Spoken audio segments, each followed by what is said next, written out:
আসসালামু আলাইকুম। আজকে আপনাদের সামনে নিয়ে আসলাম নতুন একটি ভিডিও। অনেকদিন পর কবুতরের খামার পরিষ্কার করা দেখুন কি পরিমাণে ময়লা হয়ে গেছে খাঁচাগুলোতে। দেখেন ওরা ডিম পাড়বার জন্য প্রস্তুত, একটু পর ডিম পাড়বে। দেখেন কিভাবে পাইছে। এখানে হচ্ছে মুরগিগুলোকে খাঁচার মধ্যে ঢুকিয়ে ফেলছি, নাহলে ওরা ডিস্টার্ব করে ময়লা এক জায়গা থেকে অন্য জায়গায় করে ফেলবে। আমি আপনাদেরকে ময়লা দেখেছি কি পরিমাণ ময়লা হয়েছে।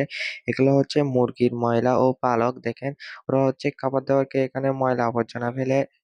আমি হচ্ছে এক পাশ থেকে ময়লাগুলো পরিষ্কার করতে শুরু করলাম। দেখেন অনেক কষ্ট হচ্ছে পরিষ্কার করতে।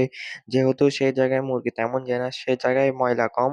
প্রতিটি খামারিকে তার পশু পাখির যত্ন নিতে হবে ও খামার পরিষ্কার রাখতে হবে। আমি হচ্ছে প্রতি সপ্তাহে একবার করে খামারটা পরিষ্কার করি, যাতে আমার পশু পাখিগুলো সুস্থ সবল থাকে। আজকে হচ্ছে খাঁচার মধ্যে পরিষ্কার করবো না। খাঁচার মধ্যে পরিষ্কার করতে অনেক ঝামেলা হয়, অনেক কষ্ট হয়। সেজন্য হচ্ছে আমি একা থাকার কারণে হচ্ছে আজকে খাঁচা পরিষ্কার করবো না। দেখেন কি পরিমাণে ময়লা, এগুলো হচ্ছে আটকে আছে। আমি হচ্ছে একটা চামচ দিয়ে হচ্ছে সেগুলো নিয়ে ফেলছি। অনেক কষ্ট করতে হচ্ছে।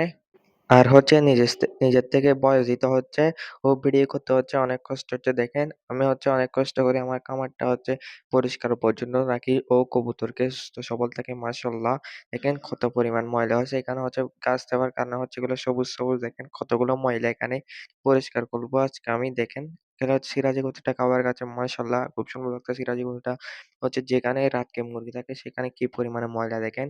এই যে ময়লাগুলো অনেক অনেক বেশি আছে। দেখেন এগুলো পরিষ্কার না করলে মুরগির রোগ জীবাণু হয়, যাতে মুরগি বা কবুতর অসুস্থ হয়ে যায়। দেখেন আমি হচ্ছে সপ্তাহে ১-২ বার পরিষ্কার করি, যাতে আমার ফার্মটা হচ্ছে সুস্থ সবল থাকে।